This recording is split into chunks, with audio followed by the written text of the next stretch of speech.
Hi Cancer, Sun, Moon, Ascendant, or Venus. This is Dane, and I'm going to be doing your love and relationship reading for you. Now I ask if this reading resonates with you, don't forget to give it a thumbs up, and also to subscribe to my channel. And if you would like to be notified whenever I upload new videos, and I upload all the time, just hit the bell notification button. And if you're interested in any of the cards that I'm using, they will be listed and linked in the description box below. Now, before I begin this reading and clear the energy space, once again a reminder not to be scammed by anybody in the comment box pretending to be me offering you a reading. This person is not me, they are a scammer. I will not be soliciting you for anything. With that said, let us clear the energy space, raising our own energy vibration and releasing any negativity. So take a nice deep breath in, exhaling whenever it feels comfortable for you.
Releasing all negativity from the body like storm clouds.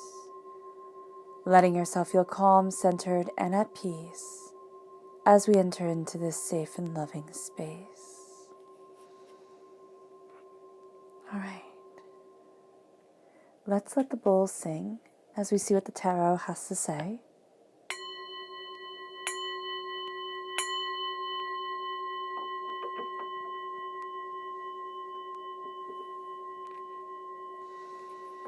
Cancer.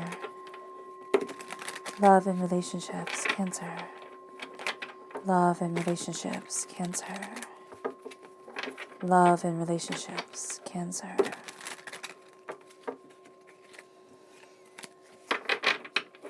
Angels and spirit guides, show me clearly. Guide this reading and show me clearly. Angels and spirit guides.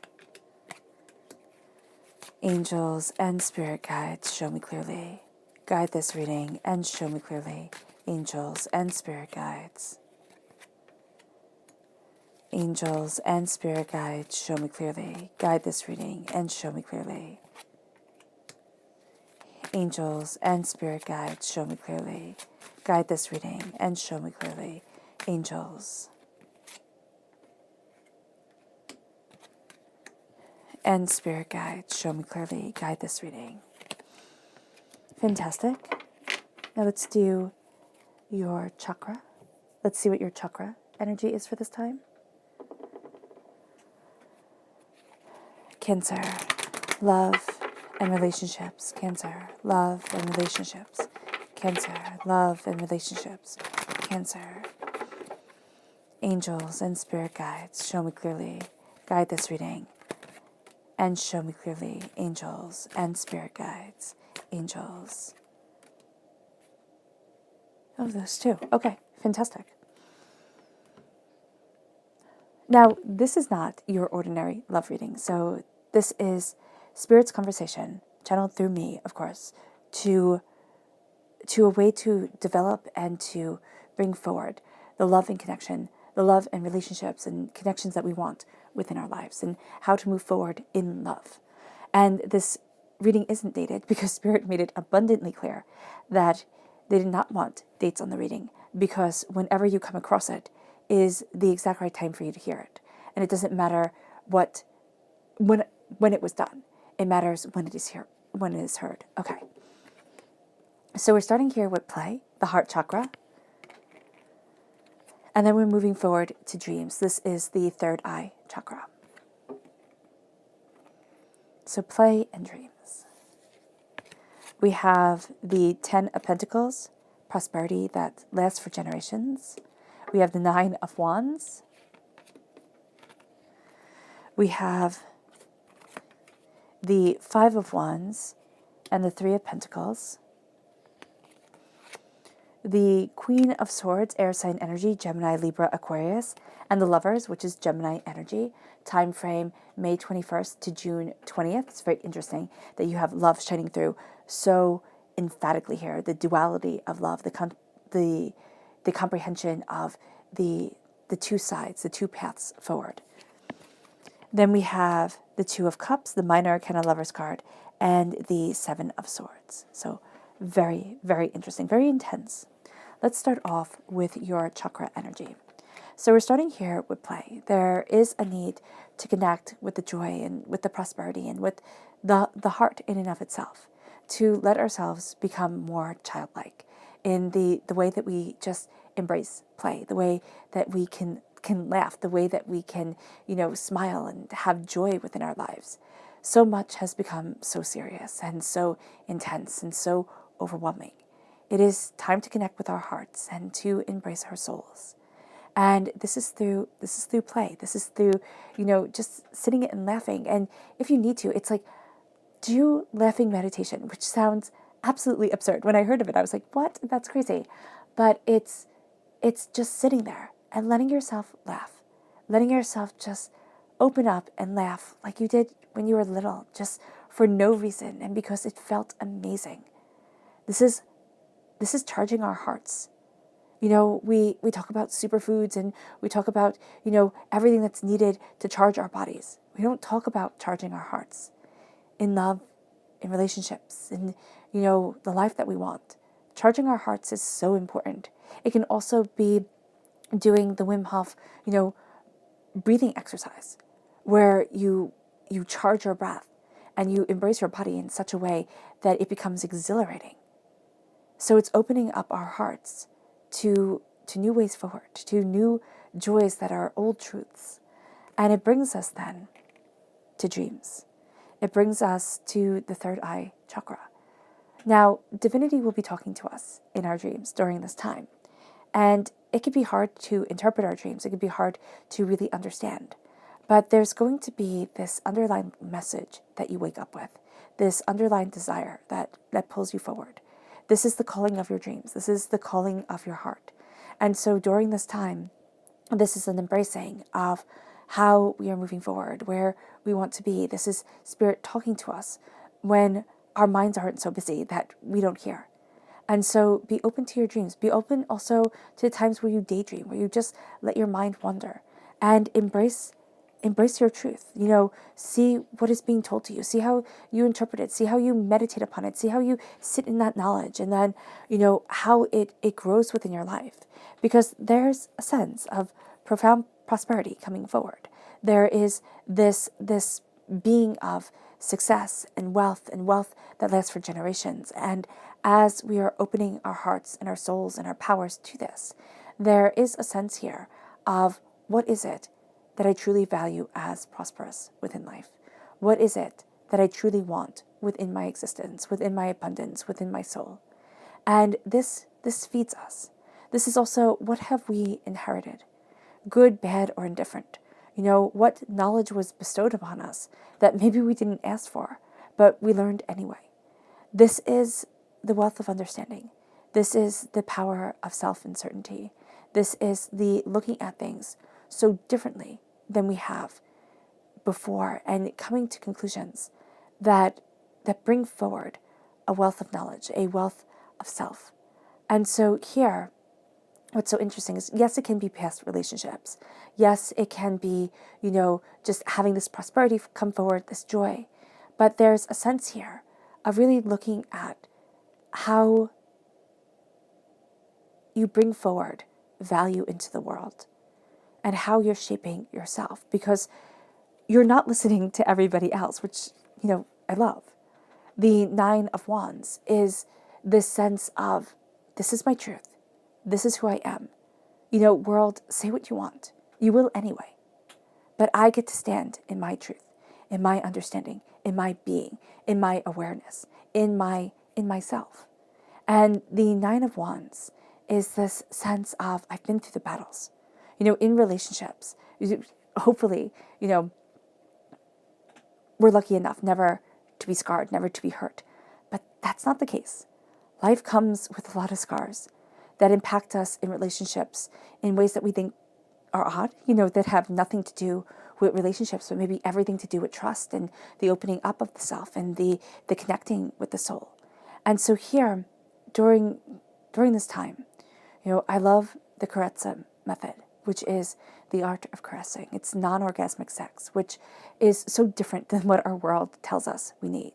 Now, it's not saying that you should never have an orgasm, though sometimes some people do take Carezza to an extreme or to a very high intensity of practice, but this is the connection with your partner or even with yourself. I do believe that you can connect with your body, even if it's just through meditation and becoming aware of every single, cell in your body, every single ounce of your feelings, every single desire that you have, and calling it forward and naming it and understanding it in a way that we're not taught to. We're never told to explore our own sensual self, to explore what it is that we truly desire within life.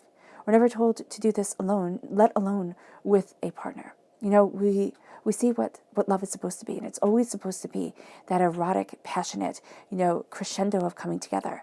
And then you see the more mature couples where they can be more comfortable within themselves or more, kind of steady within their relationship, but there's still supposed to be that crescendo of unbelievable coming together. And so here, and of orgasms and instant gratifications.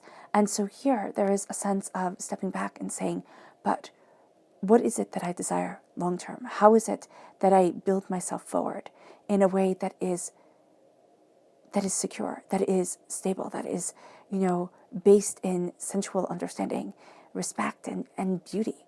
And so we have the world telling us one thing, and we have ourselves during this time embracing another, embracing a prosperity that lasts for generations, because it changes the way that we look at the world. It changes the way that we see ourselves. It opens up our minds and our ideas and our ideals, and it paves its way forward. It paves its way for people to look at and say, oh, wow, I never thought of life that way. Or how are you so happy? Or how do you, always seem so secure within yourself? It's because you're embracing that sensual beauty, Cancer, that is such an intrinsic part of you. And it moves you to the Five of Wands. The Five of Wands is chaos. It's external chaos. It's internal chaos. And what we're looking at here is that chaos being addressed. And with that chaos being addressed, it's saying, I don't need this. It's saying that I get to have stability within myself and outside of myself. I don't get to be pulled this way and that by everybody shouting, everybody declaring they don't know what's best. I get to step into my skin, my soul, myself, and be empowered. I get to embrace my desires, my loves, my wants, and see them clearly. And it brings us to the Three of Pentacles. It brings us to what we've worked so hard for. And what we've worked so hard for becomes what we base our lives around. What we build, what we desire, what we've put our hard work and dedication into. It becomes a powerful and intrinsic truth. Others try to steal this away, most definitely. And we see that with the Five of Wands. We see that with the chaos coming in and the fighting for the sake of fighting. And this becomes a time within relationships. It's like, how many of us have, seen our relationships have fights just for the sake of fights, have ego trip powers and have, things become all rocky and topsy and turvy, where you sit there and you're thinking, I gave so much to this, I worked so hard. How did things go so wrong? And it's stepping within our sensuality once again. It's stepping within our power and really declaring within ourselves, I get to be raised higher than I could ever have expected. I get to stand in the truth that is my soul and my passion and my desires, and embrace what is so powerfully and potently me. And as I do this, I become the warrior of my truth. I become the person who cuts through the doubts and the fears and the nonsense. The Queen of Swords is the warrior queen. You have your heart and your mind coming together, which seems like it can make a bit of a mess. And maybe at times it can. But this is saying, what is it that I deeply want for my life? Logically and emotionally. Because Cancer, you are all about emotions. You're all about the heart and the soul and the embracing of the emotional understanding of self. And as you're stepping into that power, you're also stepping into your warrior form. And why we have to be warriors within love is because, first of all, we have to fight for what it is that we want.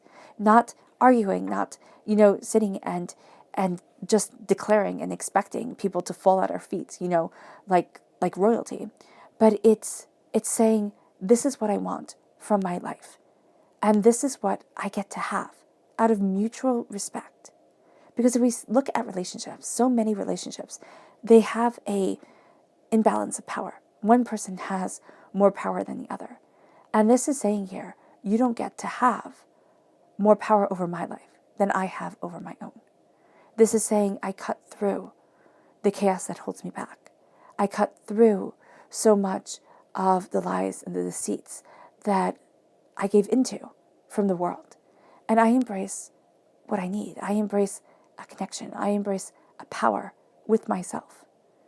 And therefore, with another person. It's being able to be at the point where the heart can be opened. And no matter how deeply we let another person in, they don't get the power to destroy us. We get to stand in our truths. And this is being the warrior. This is being trained. This is, honing our skills and saying, this is what I want from life. And this is what I get to have. And then it brings us to the lovers. It brings us to the defenders with the Queen of Swords of what we love and what we want and what we need. This is the unity. With the lovers, it always makes me think of Taoism, one of the fundamental truths of Taoism, that this and that are true. That I cannot have your exact perspective and you cannot have mine. And that is okay. Out of mutual respect comes love. The Greeks had 3 words for love. It was eros, philia, and agape. Eros love is erotic love. That's where our word erotic comes from. And it's that, hands all over each other, can't get enough type of love, which is absolutely promoted within our world so profoundly.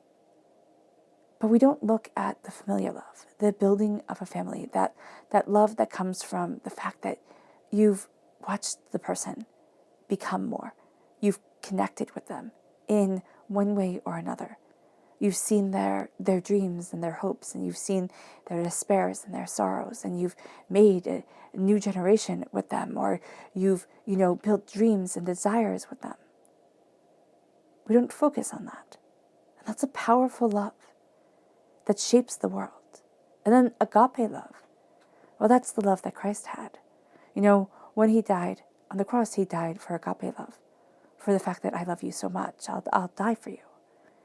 And it's the love of divinity. It's the never-ending, endlessly powerful love. And that's what we should all inspire to. Not just sit there and say, if you agree with everything I say, that love that gets to come forward. It's not contingent on anything. And so when we're in a relationship, and when we're also just embracing love for ourselves, because these readings about love and relationships, they don't care if the relationship that you want to focus on is just about you. It's knowing that you can have a duality of desires, of different ways that you want to move forward and different ways that you're figuring things out. It's embracing deeper understandings. It's connecting with deeper truths. It's opening up doors. It's seeing things more openly and more honestly, and letting yourself embrace love in a way that maybe isn't considered cool or even the right way to embrace love, because it is the sacred way to embrace love, which is more right than anything. And as we open up our hearts to sacred love, we step into a truth that was forgotten and buried away. It brings us to the Minor Arcana Lovers card. It brings us to unity. It brings us to coming together. You have the the person here painted in white, and you have the lips here painted in white, and you have the dark lips and the darker complexion with the dark hair that connects them both. So we speak with others' lips. We connect with others' lips. And that's connecting with sensitivity. The lips are one of the most sensitive parts of the body. And so here we embrace a sensitivity of soul in coming together. Here we look at things openly and honestly for ourselves. We connect with unity of healing. We connect with the unity of what we desire in life, of what we are looking for, of a healing and power forward. And it brings us to the Seven of Swords. It brings us to gathering things up and maybe not always showing our hand so readily. Now this says beware of betrayal, right? But this also says arm yourself well so that you know what is coming, so that you are prepared for your path ahead. The Seven of Swords is not being a fool. The Seven of Swords is embracing your strength and your knowledge and your wisdom and what has been so hard earned and what is so powerfully yours. It brings us then to the subconscious message. And the subconscious message from your chakra energy is truth, the throat chakra. When we embrace our truth, when we embrace our voice, and we move forward in that truth and in that voice, there is something unstoppable about us. There is something powerful. When you see people speaking, and they firmly and fervently believe in what they're saying, it doesn't matter if you agree or not. There's a passion to them. There's an aura to them. Here, it is embracing that aura. It is embracing that truth around your love, around what you sensually want from life, around what you sensually need from life, and opening up that door in the connection of souls. You know, so much of our world right now and so much of what sex looks like is through a screen and, you know, with porn and all this stuff. And it's because of everything in the world that's happening and people can't meet up. But it's also because it's easier. It's easier not to have to think, not to have to connect, to say, oh, that's what I want to emulate. But if we connect, and if we say the soul is the most important thing about this, there's sacred brilliance here. That changes the whole entire game. And that brings us closer to the truth we were born to live. It brings us then to our subconscious tarot message, which is the King of Pentacles, Earth sign energy, Taurus, Virgo, Capricorn, prosperity, seeing the interconnectedness of things, embracing our prosperity, embracing our bounty, looking at our truth. The prosperity that is opening and becoming our lives moves us forward. Here with the King of Pentacles, it's being that wise, put together person, the person that says, this is me, and this is who I was born to be. We see the interconnectedness of things. We see the strands that connect our world in a way that others don't. And that's because we are perfectly cognizant, perfectly aware of the power of our intentions, of the purpose of ourselves. Even though divinity will take us on a wild and crazy ride, there's a certainty here. There's a tenacity here. And there's an embrace of powerful truth. All right, Cancer. I hope this reading has resonated with you. I wish you nothing but light, love, peace, and happiness. May harmony always be with you. I'm sending loving, healing energy to each and every one of you. I love you all and stay safe. Let's end this reading with a meditation, a clearing away of negative energy, a raising of our positive energy as we move forward in a sacred union of self, in this beautiful, comprehensive understanding, determination, and also fight for what we most deeply love and want within our lives. So take a nice deep breath in, exhaling whenever it feels comfortable for you.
you move forward in peace and in harmony, Cancer.